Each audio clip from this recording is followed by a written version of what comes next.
Von Osten bis zum Schwarzen Meer lässt Hitler 3 Millionen Soldaten aufmarschieren.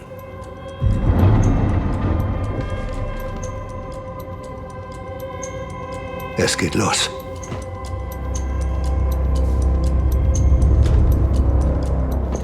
Heikle Themen haben wir uns ausgesucht für unsere Serie, aber es ist natürlich auch ganz wichtig, die genau zu erzählen. Die Metapher, die wir verwenden für die Spaltung der Welt, erzählen wir deshalb, weil wir heute eine Spaltung der Welt sehen. Es geht uns darum, zu reflektieren, was ist passiert und was passiert heute mit uns. Wir erzählen in der Spaltung der Welt 6 Lebensgeschichten, die auf wahren Ereignissen, auf wahren Geschichten und Biografien beruhen. Ich dachte schon, es wäre etwas Wichtiges passiert. Man hätte meinen können, die Russen hätten einen Mann ins Weltall geschossen. Wo wir es doch sind, die den ersten Menschen auf den Mond bringen werden. Nicht wahr, Fräulein Hannelore? Bernhard, das bedeutet Krieg. Wir bemühen uns insgesamt eine Balance herzustellen aus diesen verschiedenen Perspektiven, nicht nur unserer Figuren, sondern auch des Archivmaterials, zu erkennen, dass jede Handlung am Ende eine Wirkung hat, und zwar eine globale Wirkung. Wichtig war uns auch, dass wir paritätisch erzählen, dass wir Geschichte nicht nur über Männer erzählen, wie es so oft passiert, in dem Fall auch nicht nur über Frauen, obwohl das eigentlich bisher viel zu wenig passiert ist, sondern ausgeglichen. Wir haben 3 Männer und 3 Frauen ausgewählt. Wir haben die so ein bisschen in Gegensatzpaare zusammengefasst, um zu erzählen, wie die Dinge miteinander zusammenhängen. Wir sind nur wenige Physiker.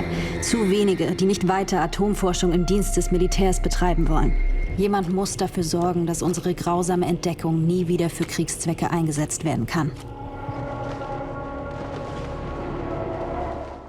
Wir erzählen in der Spaltung der Welt auch die Geschichte von Hedwig Höss, Nationalsozialistin, stolze Mutter vieler Kinder und Frau des Kommandanten des Vernichtungslagers Auschwitz, Rudolf Höss. Für uns eine Figur, die ganz prägnant erzählt, dass Nazis eben nicht auf den ersten Blick böse und brutal sind, sondern durchaus liebevolle Mütter sein können. Wir haben am Rande des ehemaligen Konzentrationslagers Auschwitz gedreht und es war sehr bewegend und ich glaube, dass man das in den Szenen auch tatsächlich spürt.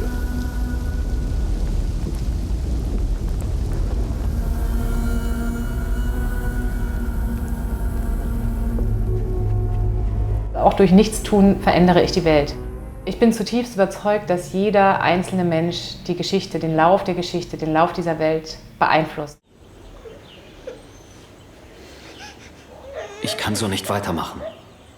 Ich muss mich entscheiden für die einen oder anderen. Wir sind auch Franzosen. Sie werden auch unsere Kinder töten.